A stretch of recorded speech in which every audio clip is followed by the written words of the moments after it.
So now that we've done a little bit of conversational programming, let's take a look at CAD-CAM based programming. Great. So what we're going to do is we're going to do a 3D surface cut. I posted it from my CAM system. It's sitting on our USB device. And we're going to go and take a look at editing, but I'm going to leave it on the USB device the whole time. So not only can we edit on it, we can actually run directly from the USB device. Great. So come over to your program manager.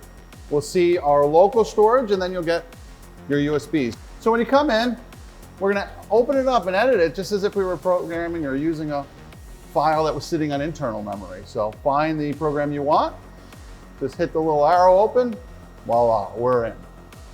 All right. So I'm looking at a G-code program, but the screen looks almost identical. My horizontal and vertical soft keys look identical to shop mill. Absolutely. So intentionally, we wanted to keep the placement of all the functions in the same exact point. So from a new user learning perspective, they're not going to have to learn a brand new layout just because I'm in G-code.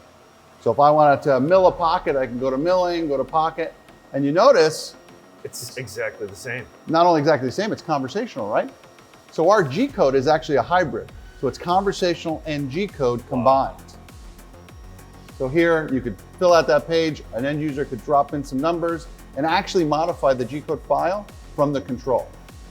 Okay. I'm looking down here, I'm seeing that we're at line number 22,307. Now, but the program doesn't look that big. Right. I mean, we look at it, we're like, well, it's barely a page of data. I mean, boom, there's our M30. Right. So one of the things we like to do is we like to use these groups command.